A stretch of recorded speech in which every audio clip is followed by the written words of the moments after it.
City तहल का फटाफट में एक बार फिर से आप सभी का स्वागत है। मैं आपके साथ प्रिया शांडिल्य। तो चलिए शुरुआत करते हैं आज के कुछ खास हेडलाइंस के साथ। किसान रैली को रोकने में असफल रही सरकार, किसानों ने मुख्यमंत्री को सुनाई खरी खोटी। विपक्ष नेता भूपेंद्र सिंह हुड्डा ने भी सरकार पर साधा निशाना। अध्यादेशों के खिलाफ सरकार के प्रति आड़ती व किसानों ने किया प्रदर्शन, पुलिस को दी गिरफ्तारी। किसानों का समर्थन करने पहुंचे महम के विधायक बलराज कुंडू हुए गिरफ्तार। जिला उपायुक्त धर्मेंद्र सिंह ने होटलों व ढाबा मालिकों को दी राहत, 7 बजे के बाद कर सकेंगे होम डिलीवरी। संभालका के गांव नामुंडा से एक सनसनीखेज वारदात आई सामने। 18 वर्षीय युवक के साथ गांव के ही कुछ लोगों ने पहले की मारपीट, फिर जहरीला पदार्थ देकर की हत्या। पीड़ित पिता ने पुलिस प्रशासन पर भी लगाए गंभीर आरोप। शहर में डेंगू व मलेरिया की दस्तक से हरकत में आया नगर निगम ने फॉगिंग मशीन के साथ शहर में स्प्रे करना किया शुरू। हरियाणा में 10 सितंबर से शुरू हुई अंतिम वर्ष की परीक्षाएं। ज्यादातर विद्यार्थियों ने चुना ऑनलाइन मोड। परीक्षा के पहले दिन ही 45 मिनट देर से आया प्रश्न पत्र। पानीपत के नूरवाला स्थित दीनानाथ कॉलोनी की विधवा महिला हुई धोखाधड़ी का शिकार। पीड़ित महिला ने डीएसपी मुख्यालय से लगाई न्याय की फरियाद, पड़ोसी व्यक्ति के खिलाफ कार्रवाई करने की करी मांग। इसराना स्थित एनसी मेडिकल कॉलेज में हुआ पानीपत की पहली कोरोना लैब का शुभारंभ। सरकार द्वारा इस लैब में कोरोना टेस्ट के लिए 1600 रुपए फीस की गई निर्धारित। 24 घंटे के अंदर मिलेगी कोरोना टेस्ट रिपोर्ट। स्वास्थ्य विभाग द्वारा दिन प्रतिदिन बढ़ाई जा रही कोरोना की सैंपलिंग। आइए अब देखते हैं खबरें विस्तार से। स्थित एनसी मेडिकल कॉलेज एवं अस्पताल में बुधवार को पानीपत जिले की पहली कोरोना टेस्ट लैब का शुभारंभ ACS-MIR आलोक निगम ने किया। CMO डॉक्टर संतलाल वर्मा ने बताया कि इस लैब में सरकार द्वारा निर्धारित फीस।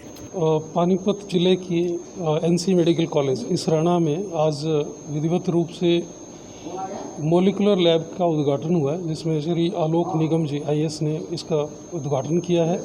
और ये लैब हमारे ज़िले की पहली लैब है जिसमें PCR टेक्नोलॉजी के साथ कोरोना टेस्ट किए जाएंगे, जिसको हम RT-PCR के नाम से भी जानते हैं। ये लैब यूनिक लैब है, बहुत सुंदर लैब बनाई गई है, पूरी मेहनत की है डिपार्टमेंट ने। यहाँ पे 1600 रुपए में लोग कोरोना टेस्ट करवा सकेंगे। 24 घंटे के अंदर उन्हें कोरोना टेस्ट रिपोर्ट मिल जाएगी। सरकारी अस्पताल द्वारा रेफर किए गए मरीजों की जांच निःशुल्क होगी। इसकी फीस सरकार स्वयं वहन करेगी और यहाँ कोई भी व्यक्ति आकर स्वयं कोरोना टेस्ट करवा सकता है। संस्थान के चेयरमैन विजय गुप्ता ने बताया कि इस लैब में एक दिन में 500 सैंपल लिए जा सकते हैं और 24 घंटे में ही कोरोना टेस्ट रिपोर्ट आ जाएगी। RT-PCR का आज हमारा इनॉग्रेशन हुआ है। Shri Alok Nigam ji, additional chief secretary medical education, madam Navneet P Kumar और सिवा साहब IAS, उन्होंने CMO साहब, डिप्टी CMO साहब और यहाँ के नोडल ऑफिसर ने उद्घाटन किया। पानीपत डिस्ट्रिक्ट के लिए एक बहुत खुशी की बात है कि यहाँ के जितने कोरोना पेशेंट हैं उनका 500 का पर डे का हम टेस्ट कर सकते हैं। और हम डिस्ट्रिक्ट एडमिनिस्ट्रेशन के साथ हर दुख सुख में खड़े हुए हैं और हर इंसान के लिए, गरीब अमीर के लिए ये कोई भेदभाव नहीं है। कॉलेज के लिए गरीबों की पहले ज़्यादा मदद होगी और हर गरीब के साथ ये कॉलेज खड़ा हुआ है। रिक्शा वाला हो, लेबर हो, भिखारी हो, हर आदमी के साथ हम खड़े हुए हैं। संस्थान के सचिव DB गुप्ता ने कहा कि पानीपत जिले के साथ साथ आसपास के जिलों के लोग भी यहां पर आकर टेस्ट करवा सकते हैं। इस अवसर पर डिप्टी CMO डॉक्टर नवीन सुनेजा, नोडल अधिकारी डॉक्टर रिंकू सांगवान, संस्थान के सचिव DB गुप्ता, मेजर राजकुमार आदि मौजूद रहे। ब्यूरो रिपोर्ट, सिटी तहलका के गांव नामुंडा से एक सनसनीखेज वारदात सामने आई है, जहां गांव के 18 वर्षीय युवक की गांव के ही कुछ लोगों ने वीरवार को मारपीट से घायल कर जहर देकर हत्या कर दी। जानकारी देते हुए नामुंडा गांव के सुनील कुमार ने बताया कि वीरवार की सुबह उनकी लड़की कॉलेज जाने के लिए करीब सुबह 9 बजे निकली थी। संभालका पहुंचकर गांव के एक युवक की बाइक पर बैठकर फाटक तक पहुंची तो लड़की का भाई वंश, जो कि सुबह से अपनी बहन का पीछा कर रहा था। सुनील, कहाँ करने वाले? नमुंडा गाँव में। क्या कुछ मामला हुआ है जी कल? ये मेरी लड़की घर कॉलेज से निकली थी। लड़की मेरी घर कॉलेज से निकली कॉलेज के लिए, और ये एक लड़का गांव का था हमारा, तो वो उसके पीछे पीछे लग गया। उन्होंने संभालखा से लड़की को बिठा लिया, तो लड़का मेरे पीछे था। उसके लड़के को मेरा शक हो गया, पता लग गया, तो वहाँ उनकी मारकुटाई हुई है, पिटाई हुई है, जैसे भी हुई है। तो उन्होंने फिर अपने भाई बुला लिए, उस लड़के ने, गांव के ने, तो उन्होंने उसके साथ अच्छी मार पिटाई करके जहर दे के और लाइन के नीचे इधर अनाज मंडी में डाल दिए। क्या क्या पुलिस को शिकायत दी थी आपने? हाँ जी, पुलिस को बताया था आपने? हाँ, पुलिस को हमने बताया था जी। क्या बताया था? कल बताया था हमने। उन्होंने हमारे को गुमराह करके तो गुमशुदगी की वो कहती कि गुमशुदी के दो, ये नीति तुम्हारी नहीं चलेगी। लड़के के बारे में हमने कहा तो ये कह रहे थे तो लड़का तुम्हारा आ जाएगा, शाम तक आप देख लो, शाम तक देख लो, शाम तक देख लो, यही का बात कहते रहे, हमारी सुनाई नहीं हुई। उसने बहन को रोका तो बहन के प्रेमी ने अपने भाइयों को बुलवाकर वंश के साथ मारपीट शुरू कर दी और उसे बुरी तरह घायल कर दिया और नई अनाज मंडी स्थित गौशाला के पास झाड़ियों में फेंक दिया गया। पीड़ित पिता का आरोप है कि बेटे वंश को घायल करने के बाद उसके मुंह में जहरीला पदार्थ डाल दिया गया, जिससे बेटे वंश की मौत हो गई। पीड़ित पिता ने बताया कि वीरवार को ही पुलिस को लड़ाई झगड़े की शिकायत दी गई थी, लेकिन पुलिस ने उन्हें गुमराह कर दिया और लड़की की गुमशुदगी का केस दर्ज कर लिया गया। पीड़ित पिता ने पुलिस पर आरोप लगाते हुए कहा कि वीरवार को ही उनकी सुन लेते तो शायद उनके बेटे की आज हत्या न होती। काफी देर तक परिजनों व पुलिस के बीच कहासुनी चलती रही। परिजनों ने कहा कि जब तक हत्या का केस दर्ज नहीं होता तब तक हम शव नहीं लेंगे। वही मामले की सूचना पुलिस ने एसपी को दी, तब जाकर पुलिस ने हत्या का केस दर्ज करने की बात कही। वही घटना की जानकारी देते हुए जांच अधिकारी ने क्या कुछ बताया वह भी आप सुनिए। ये वंश के पिताजी सुनील कुमार ने एक दरखास्त दी है, उसके लड़के के साथ है ना मारपीट करके जबरदस्ती जहर खिलाकर है, जिसकी दौरान इलाज मौत हो गई, जिसकी कार्रवाई करेगी। तो क्या मुकदमा जेर तफ्तीश है। समालका से सिटी तहलका के सांस लेने पर लगाई जा रही रोक। दरअसल सब्जी मंडी समालका में माशाखोरों के खोखे हटवाए जा रहे हैं और उन्हें लगातार आड़तियों द्वारा परेशान किया जा रहा है, जिसके चलते उन्होंने आड़तियों के खिलाफ रोष जताया। वहीं जब इस बारे में माशाखोरों से बातचीत की गई तो उन्होंने बताया कि मार्केट कमेटी सेक्रेटरी द्वारा उन पर लगातार दबाव बनाया जाता है। सतेंद्र कुमार है जी मेरा, समालका सब्जी मंडी एसोसिएशन माशाखोर का प्रधान हूँ मैं।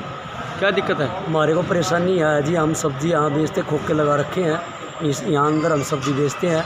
यहाँ पर एक तो बुरी हालत है, कोई साफ़ सफाई नहीं है और हमारे को बार बार मार्केट कमेटी सेक्रेटरी द्वारा ये दबाव बनाया जा रहा है, भी खोखे उठाओ यहाँ से और यहाँ से खोखे उठाकर कहीं गिरो, में कोई मतलब नहीं है, आप यहाँ खोखे नहीं रखोगे। जबकि सेक्रेटरी द्वारा तो यहाँ कोई सफाई करवाई जा रही है और 10 या 15 साल से हमारे खोखे यहाँ रखे हैं। ये प्रशासन नहीं रखवाए थे हमारे खोखे यहाँ पे, भाई यहाँ बैठ कर तुम सब्जी बेचो और अपना सामान जो बच जाए वो अंदर रखो और कांडा बाटो वो भी अंदर रखो। कि वह अपने खोखे यहाँ से हटाए और कहीं भी जाकर उन्हें रखे, उन्हें इसकी कोई परवाह नहीं है। उन्होंने सेक्रेटरी पर आरोप लगाते हुए कहा कि उनके द्वारा यहाँ पर कोई सफाई तक नहीं करवाई जाती और 10 से 15 साल से उनके खोखे यहीं पर रखे जाते हैं, जो कि प्रशासन द्वारा खुद रखवाए गए थे। उन्होंने कहा कि आड़तियों द्वारा उन पर दबाव बनाया जा रहा है कि वह उनकी दुकानों के सामने बैठकर सब्जियां बेचे, उन्हें किराया दे और उनके बंधुआ मजदूर बन जाए, जिसका माशाखोरों ने विरोध किया और अपनी परेशानी को लेकर आज वह समालका एसडीएम से मिलने पहुंचे। तो वही दूसरी ओर आड़तियों का कहना है कि जब से उन्होंने इन दुकानों को खरीदा है तब से यह दुकानें एक बार भी नहीं खुली हैं। मामला ये हुआ है कब्जा है सरकारी ज़मीन पे, यहाँ खोखे रखे हैं, इनमें सफाई नहीं हो पाती, ये गंदी सब्जी फेंक कर अड़क गाँ भैंस आकर दुखी करें और इससे बीमारी महामारी फैलने का खतरा है। चोरी से मार जाते हैं बाहर से, खोखे भरने किसान का माल नहीं बिकता और आड़ती खाली शराब बेचते हैं इसमें वह खोखिया में। तो इनकी शिकायत लेकर किसके पास जाओगे? हम सेक्रेटरी साहब के पास, मार्केट कमेटी सेक्रेटरी के पास पहले भी दे रखी है, लेकिन इसमें शिकायत एसडीएम साहब को भी दे रखी है, सेक्रेटरी साहब को भी दे रखी है। 10-12 आश्वासन अब ये उठ जाएंगे, आज तक कोई कार्रवाई नहीं हुई। लेकिन माशाखोर कोरोना महामारी के चलते हुए भी बाहर से सब्जियां लाकर बेचते हैं और प्रशासन द्वारा जो माशाखोरों के लिए शेड बनवाया गया है वह उनके नीचे सब्जियां नहीं बेचते। समालका से बुधवार से कॉलेजों में यूजी पीजी अंतिम वर्ष रेगुलर और रीअपियर की परीक्षाएं शुरू हो गई हैं। परीक्षा देने के लिए विद्यार्थियों ने ज्यादातर ऑनलाइन मोड ही चुना। दिन में 2 शिफ्ट में होने वाली परीक्षाएं पहली बार कोरोना महामारी की वजह से ऑनलाइन तरीके से ली जा रही हैं। ऐसे में परीक्षा देने वाले विद्यार्थियों पर ऑनलाइन तरीके से ही नजर रखी गई। ऑनलाइन परीक्षा को लेकर कई नियम जारी किए गए थे।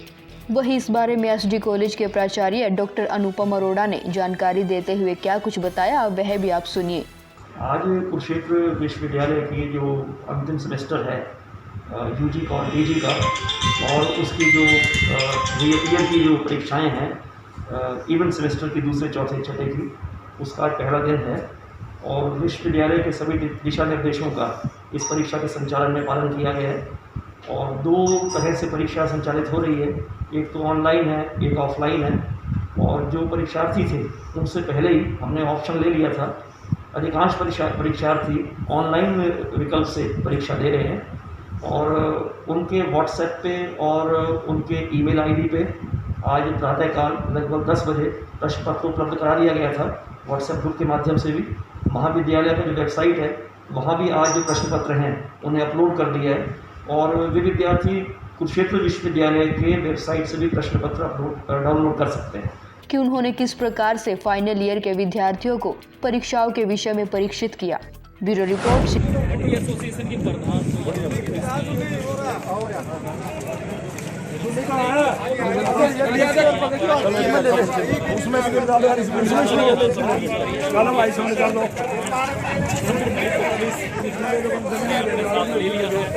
गाड़ी में बैठाने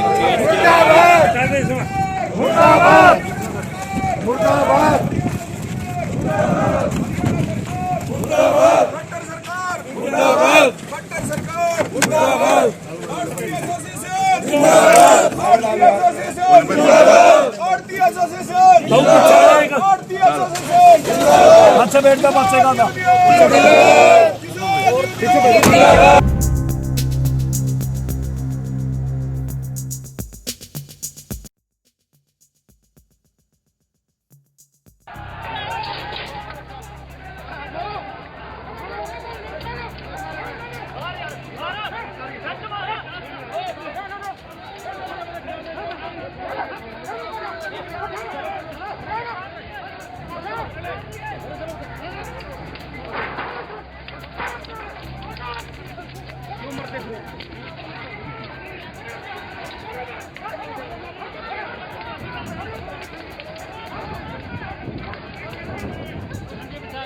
मेरे साथ।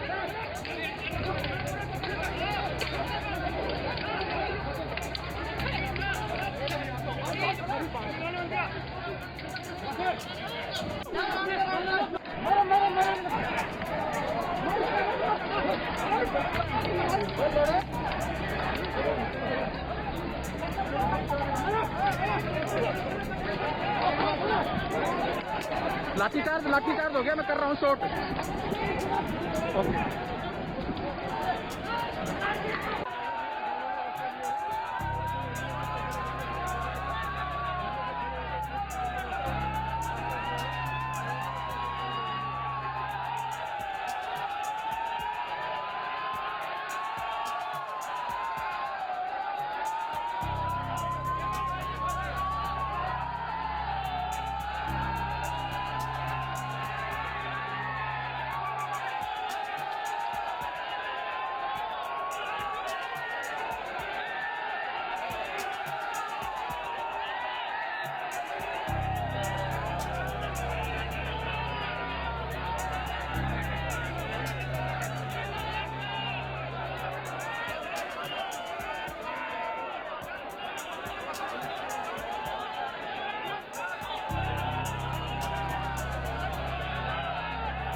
कतरा बहा दूंगा, लेकिन किसान के साथ अन्याय नहीं होने दूंगा। मैं किसान का बेटा है, मेरी रगों में चौधरी छोटूराम की वो आस्था और मेरी रगों में किसान का खून दौड़ता है। ये तानाशाह सरकार अपनी रैलियां करती है तो कोरोना का कोई भय नहीं, और आज किसान की आवाज़ वो उठा रहा है तो उसके लिए कोरोना का डर। एक हनन किया जा रहा है, लोकतंत्र की हत्या है ये। इसके लिए इसको जवाब देना पड़ेगा। आने वाला वक्त इनके कपड़े उतारेगी, इनके सबके नुमाइंदों के भी, भारतीय जनता पार्टी के पीपली रैली के लिए आए थे और उसके लिए हम अपने हक की लड़ाई लड़ने के लिए, और आज हमारे को गिरफ्तार किया जा रहा है। ये दुर्भाग्य है इस देश का, प्रदेश का। ऐसी तानाशाह सरकार, ये आज इनकी मंशा और नीयत साफ हो चुकी है। ये किसान विरोधी, किसान को मारने वाली सरकार है, लेकिन हम इसको किसान को मरने नहीं देंगे। मनोहर लाल मुख्यमंत्री है, किला होगा उसमें बचत करके दिखा दो। खट्टर सरकार मुर्दाबाद, ये सारे हैं, मेरे सारे आ रहे हैं। हम सब इसके लिए जाने के लिए जा रहे हैं। आखिरी दम तक लड़ाई लड़ेंगे, किसान का हक उसको लेके रहेंगे। ये मैं आपको के माध्यम से चेतावनी देता हूँ गठबंधन सरकार को। आज के बुलेटिन में बस इतना ही। अगले बुलेटिन में फिर मिलेंगे कुछ और नई खबरों के साथ। तब तक देखते रहिए सिटी तहलका सच के साथ। सिटी तहलका परिवार भी आप सभी से बार बार अपील करता है कि कोरोना महामारी के चलते लगातार सरकार की गाइडलाइंस का पालन करें और अपने आप को और अपनों को सुरक्षित रखें। नमस्कार।